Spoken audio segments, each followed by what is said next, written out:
রাজ্য রাজ্যপালের সংঘাতে নয়া মোড়। নির্বাচনী আচরণবিধি লঙ্ঘনের অভিযোগ, শিক্ষামন্ত্রীকে মন্ত্রিসভা থেকে সরানোর সুপারিশ রাজ্যপালের। জাতীয় নির্বাচন কমিশনের কাছে সুপারিশ রাজ্যপালের। ব্রাত্য বসুর বিরুদ্ধে গৌরবঙ্গ বিশ্ববিদ্যালয়ের ওয়েব কুপার সম্মেলনে সামিল হন শিক্ষামন্ত্রী।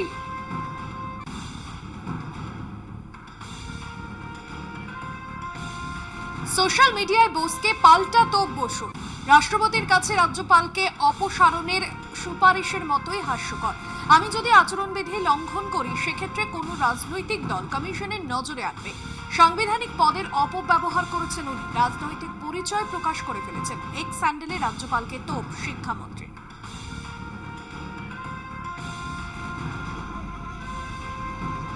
প্রচারে বেরিয়ে প্লাস্টিক সতর্কতা বার্তা বিজেপি প্রার্থী হিরণ চট্টোপাধ্যায়ের। পশ্চিম মেদিনীপুরের দাসপুর 2 নম্বর ব্লকের একাধিক জায়গায় প্রচারে বের হন ঘাটালের বিজেপি প্রার্থী তথা অভিনেতা হিরণময় চট্টোপাধ্যায়। সোনামুই হাটতলাতে বিজেপি কর্মীরা কয়েকটি পলিথিন ফেলে দিলে নিজের হাতে সেই পলিথিন কুড়িয়ে কর্মীদেরকে সচেতন করেন বিজেপি প্রার্থী।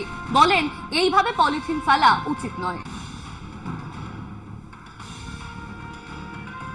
সেখানে গিয়ে দেখলাম যে কয়েকটা পলিথিন পড়ে আছে রাস্তার উপরে।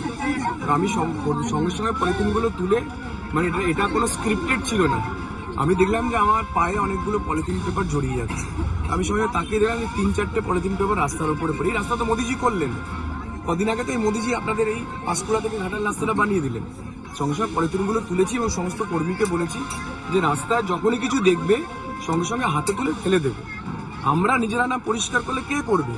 আমার ঘর তো আমাকেই পরিষ্কার করতে হবে না। আমার ঘর পরিষ্কার করতে গিয়ে ঘরের আবর্জনা আমি জানলা দিয়ে ফেলে দিলাম, মানে আমার ঘর পরিষ্কার থাকলো আর জানলার বাইরে রাস্তাটা অপরিষ্কার হয়ে গেল, সেটা যেন না হয়।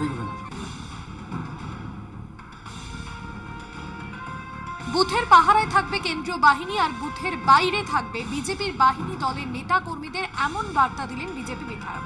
বিজেপি বিধায়কের এই বার্তা প্রমাণ করছে ভোটে তারা সন্ত্রাস করতে চলেছে। প্রতিক্রিয়া তৃণমূল। মানে আপনারা ভোট লুট করবেন, আপনারা রিগিং সন্ত্রাস করবেন, ভেতরে ছাপ্পা করবেন কেন্দ্রীয় বাহিনীকে নিয়ে, এদিন বলে দিচ্ছেন।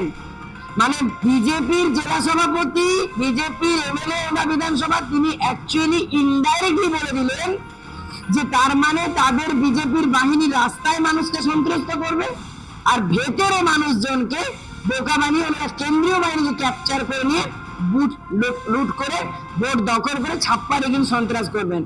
জেনে রাখুন, আমরা এখনো মরে যাইনি, আমরা বেঁচে আছি।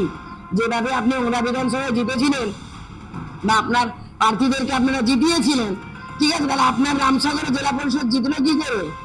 যদি সেটাই হয়ে থাকে, যদি তৃণমূল এত চোর হয়ে থাকে, তাহলে আপনাদের লোকজন জিতলো কি করে? আপনি যেহেতু বিজেপির এমএলএ, তাই কথাটা বলছি। আপনি যেভাবে তৃণমূলকে আক্রমণ করছেন, তৃণমূলকে চোর বলছেন, আপনারা তো বড় বড় ডাকাত মশাই। আপনি তো পুরো বিষ্ণুপুর লোকসভা থেকে আপনাদের প্রার্থী বেছে নিয়েছে, কোনো কাজ করেননি। আপনি ওনার বিধানসভার মানুষকে কোনো সাহায্য করেন না। আপনাদের বিজেপি তো পুরো দেশটাকে বেছে দিল। ওয়েট করুন, ওয়েট এন্ড ওয়াচ। 4ঠা জুন আপনাদের বলতি বন্ধ করে দেবে মানুষ, আপনাদের ডাস্টবিনে ছুড়ে ফেলে দেবে। লিখে রাখুন চ্যালেঞ্জ হিসাবে।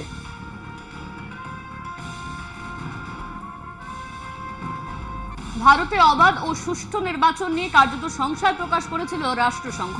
রাষ্ট্রসংঘের তরফে বলা হয়, ভারতে সবার অধিকার সুরক্ষিত থাকবে বলে আশা রাখছে রাষ্ট্রসংঘ। ভারতে নির্বাচন যাতে অবাধ ও সুষ্ঠু হয় তা রাষ্ট্রসংঘকে মনে করিয়ে দিতে হবে না, ভারতের জনতাই তা নিশ্চিত করবে। রাষ্ট্রসংঘের মন্তব্যের পাল্টা জবাব দিয়েছেন বিদেশমন্ত্রী এস জয়শঙ্কর।